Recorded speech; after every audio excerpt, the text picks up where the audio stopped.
Hello there. अपना पहला साल हॉगवर्ट्स स्कूल में गुजारने के बाद हैरी छुट्टियों पे अपनी आंटी और अंकल के घर आता है। यहाँ अब इसको अलग कमरा मिल जाता है।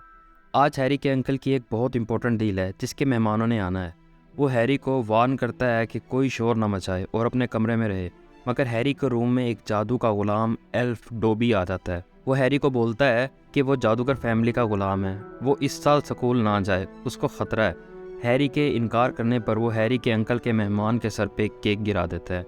हैरी का अंकल हैरी को रूम में कैद कर देता है, जहाँ से रात को रॉन अपने बाप की उड़ने वाली गाड़ी में आकर हैरी को बचाकर अपने घर ले जाता है। अगले दिन वो सब डायगॉन एली यानी छूमंतर गली अपने नए साल की यूज्ड किताबें लेने जाते हैं, जहाँ उनकी मुलाकात प्रोफेसर गिल्डरॉय और ड्रेको के बाप लूसियस मेलफॉय से होती है।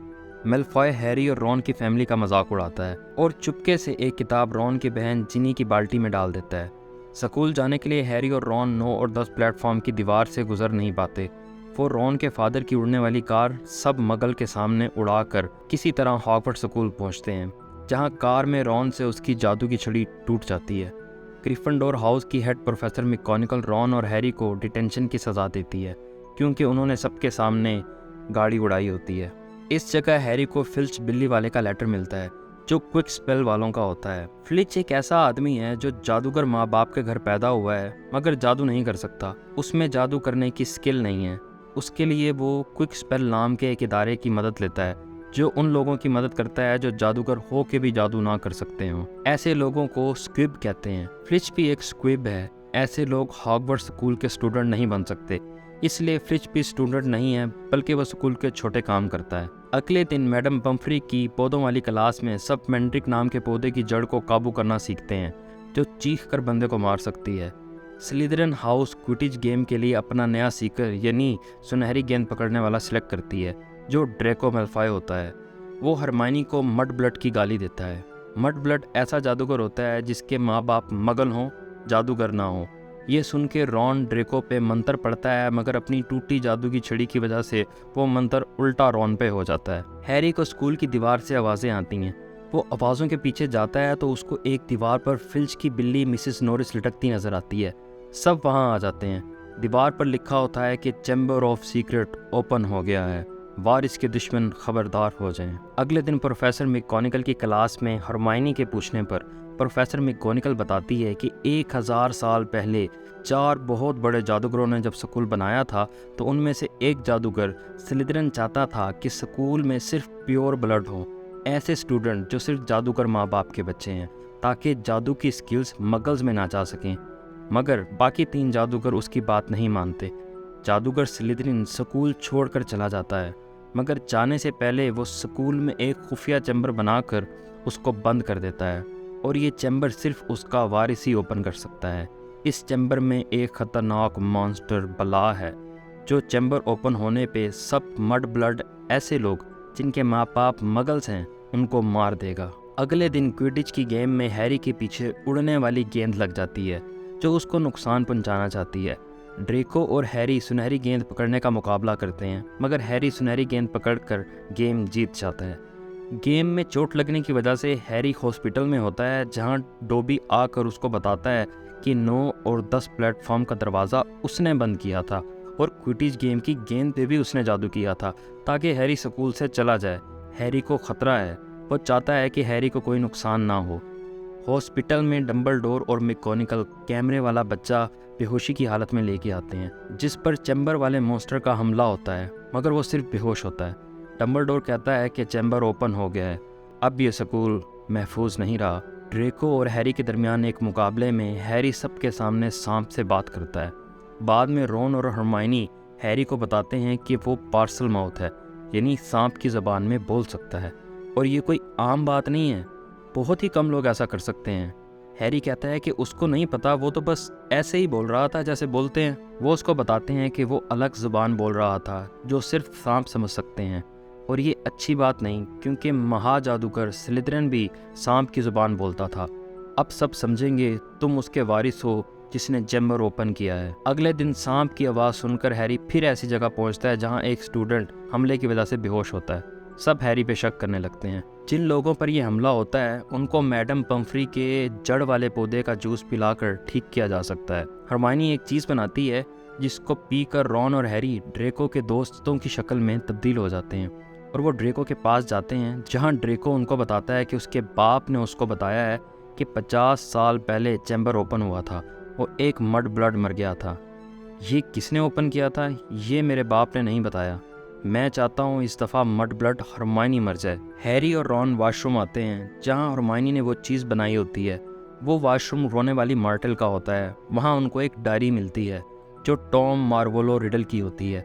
रॉन बताता है कि टॉम 50 साल पहले एक स्टूडेंट था, उसके टाइम पे चैम्बर ओपन हुआ था, हो सकता है इस डायरी में कुछ लिखा हो। हैरी डायरी से चैम्बर के बारे में पूछता है। डायरी उसको पुरानी याद में ले जाती है जहां वो 50 साल पहले के एक मड ब्लड स्टूडेंट को मरा हुआ और टॉम को हैग्रिड से लड़ता हुआ देखता है। टॉम हैग्रिड पे इल्ज़ाम लगाता है कि उसकी मकड़ी और उसने चैम्बर ओपन करके मड ब्लड को मारा है। अगले दिन हरमाइनी भी हमले से बेहोश हो जाती है। रॉन और हैरी रात को हैग्रिड के पास जाते हैं ताकि उससे पूछ सकें कि 50 साल पहले क्या हैग्रिड ने चैम्बर ओपन किया था, मगर वहाँ डम्बलडोर और जादू का मिनिस्टर आ जाते हैं। हैरी और रॉन जादू की चादर में छुप जाते हैं। वो मिनिस्टर फिर से हैग्रिड पर इल्ज़ाम लगा देता है कि इस बार भी सब वही कर रहा है और उसको अज़्काबान की कैद में जाना होगा। यहाँ लूसियस मेलफॉय भी आ जाता है जो कि जादू की मिनिस्ट्री में बहुत ऊंची पोजीशन पे काम करता है। वो डम्बलडोर को लेटर देता है कि उसको स्कूल के हेडमास्टरी से हटा दिया गया है क्योंकि उससे ये सब कंट्रोल नहीं हो रहा। हैग्रिड जाते हुए कहता है कि जिसको जवाब चाहिए हो वो मकड़ियों का पीछा करे। रॉन और हैरी मकड़ियों का पीछा करके एक गार में जाते हैं जहां वो एरिगॉग, जो हैग्रिड की बड़ी मकड़ी थी, उससे मिलते हैं जिस पर 50 साल पहले सबने शक किया था। एरिगॉग रॉन और हैरी को बताती है कि हैग्रिड बेकसूर है, मैंने और हैग्रिड ने कुछ भी नहीं किया था, बल्कि वो सब एक ऐसे मॉन्स्टर ने किया था जो हॉगवर्ट्स में ही पैदा हुआ था और वहीं रहता है, जिससे हम सब मकड़ियाँ भी डरती हैं। और 50 साल पहले वॉशरूम में एक मड ब्लड लड़की मरी थी। बाकी मकड़ियों के आने पर हैरी और रॉन वहाँ से जान बचाकर भागते हैं और हॉस्पिटल में हरमाइनी के पास आ जाते हैं, जिसके हाथ से उनको एक सफ़ा मिलता है। हरमाइनी लाइब्रेरी में खोज निकालती है कि वो मॉन्स्टर एक बहुत बड़ा सांप है जिसका नाम बेसिलिस्क है, जिसकी आंखों में देखने से बंदा मर जाता है। यही चैम्बर का मॉन्स्टर है जो स्कूल की दीवारों में पानी के पाइप से एक जगह से दूसरी जगह आता जाता है, इसलिए हैरी इस सांप की आवाज़ सुन सकता है। हैरी रॉन को बताता है कि किस तरह वो लोग जिन पर हमला हुआ है वो मरे नहीं हैं, बेहोश हुए हैं, क्योंकि सबने डायरेक्ट सांप की आंखों में नहीं देखा। पहले स्टूडेंट ने कैमरे से देखा था, दूसरे स्टूडेंट ने जब देखा तो एक भूत उसके और मॉन्स्टर के दरमियान आ गया था, जिससे पूरा हमला भूत पे हुआ। हरमाइनी ने शीशे से देखा और फिल्च की बिल्ली मिस नॉरिस ने ज़मीन पे मौजूद पानी से देखा। उस दिन ज़मीन पर पानी था। हैरी कहता है कि 50 साल पहले मरने वाली लड़की वॉशरूम में रोने वाली मार्टेल है। वो वापस आ रहे होते हैं कि सांप की आवाज़ आती है। उसका पीछा करते हुए ऐसी जगह पहुंचते हैं जहां प्रोफेसर मैकगोनागल और प्रोफेसर स्नेप एक दीवार पर लिखा पढ़ रहे होते हैं कि लड़की का जिस्म हमेशा हमेशा चैम्बर में रहेगा। एक लड़की को बेसिलिस्क सांप चैम्बर में ले गया होता है। वो लड़की रॉन की बहन जिनी वीजले थी। वो दोनों गिल्डरॉय के पास आते हैं क्योंकि वो अपनी किताबों में लिखता है कि ऐसे मॉन्स्टर वो पहले मार चुका है, मगर वो डर के भाग रहा होता है क्योंकि वो झूठा है और उसने किताब वाले कोई कारनामे नहीं किए। हैरी और रॉन उसको लेके रोने वाले मार्टेल के वॉशरूम में आते हैं, जहाँ सिंक के पास हैरी सांप की ज़ुबान बोलता है, जिससे हाथ धोने वाला सिंक हट जाता है और चैम्बर का रास्ता खुल जाता है। वो चैम्बर में आते हैं जहाँ गिल्डरॉय रॉन की जादू की छड़ी छीन कर उनको बताता है कि जो उसने किताबों में लिखा है वो उसके नहीं बल्कि दूसरे जादूगरों के कारनामे हैं। गिल्डरॉय जादूगरों से उनका कारनामा सुन के मंत्र पढ़ के उनकी याददाश्त खत्म कर देता है और अपनी किताब में अपने नाम से वो कारनामा लिखता है। हैरी और रॉन पर भी वो वही मंत्र पढ़ने लगता है, मगर रॉन की टूटी हुई जादू की छड़ी से उल्टा जादू होने पर सब भूल जाता है। वो भूल चुका है कि वो कौन है, उसका नाम क्या है। रॉन उसको बेहोश कर देता है और रास्ता बंद होने की वजह से वहीं रुक जाता है। हैरी आगे चैम्बर के मेन कमरे का दरवाज़ा सांप वाली ज़बान से खोलता है और मेन कमरे में जाता है जहां उसको जिनी बेहोश पड़ी हुई मिलती है। वहां टॉम मार्वोलो रिडल भी आ जाता है जो हैरी को बताता है कि जिनी मर रही है और उसके मरने के साथ साथ वो ताकतवर हो रहा है और वो किताब के जादू की वजह से जिनी को कंट्रोल करके सब काम करवा रहा था। चैम्बर भी उसने जिनी से ओपन करवाया है क्योंकि वो हैरी से मिलना चाहता था। 50 साल पहले चैम्बर टॉम रिडल ने ओपन किया था ताकि वो जादूगर स्लिदरन का काम पूरा कर सके, हर मड ब्लड को मार दे। हैग्रिड को भी टॉम रिडल ने फंसाया था। हैग्रिड बेकसूर था, मगर अब उसको मड ब्लड मारने का कोई शौक नहीं, बल्कि अब वो हैरी को मारना चाहता है, क्योंकि टॉम रिडल ही असल में वोल्डेमॉर्ट है। उसको अपना पुराना नाम पसंद नहीं था जो उसके मगल फादर का था, इसलिए उसने अपना नाम चेंज कर लिया, एक ऐसा नाम जिसको सब लोग बोलते हुए भी डरेंगे। वही स्लिदरन का वारिस है। वो दुनिया का महान जादूगर है जो खुद यहाँ नहीं है, मगर एक डायरी में मौजूद याद की शक्ल में होते हुए उसने डंबलडोर को स्कूल से निकाल दिया। हैरी कहता है कि डंबलडोर महान जादूगर है और जब तक उसके वफादार लोग हैं डंबलडोर कहीं भी नहीं जा सकता और वो किसी का कुछ नहीं बिगाड़ सकता। ऐसे में डंबलडोर का लाल परिंदा फॉक्स एक बोलने वाली टोपी फेंक जाता है। वोल्डेमॉर्ट सांप की ज़बान बोलकर बेसिलिस्क सांप को बुलाता है जो हैरी पर हमला करता है। डंबलडोर का लाल परिंदा सांप की आंखें फोड़ देता है, जिससे हैरी पहली बार बेसिलिस्क सांप को देखता है। हैरी बोलने वाली टोपी में जादू से आई ग्रिफिंडोर की तलवार निकाल के बेसिलिस्क सांप को मार देता है। फिर हैरी टॉम की डायरी में बेसिलिस्क का दांत मारकर वोल्डेमॉर्ट की डायरी और उसकी याद को ख़त्म कर देता है। जिनी होश में आ जाती है, मगर बेसिलिस्क का दांत लगने से हैरी के जिस्म में जहर फैलने लगता है। लाल परिंदा आकर अपने आंसू हैरी की बाजू पर गिराता है, जो उसका जख्म ठीक कर देता है, और वो परिंदा फॉक्स, रॉन, जिनी, प्रोफेसर गिल्डरॉय और हैरी को लेकर उस चैम्बर से बाहर आ जाता है।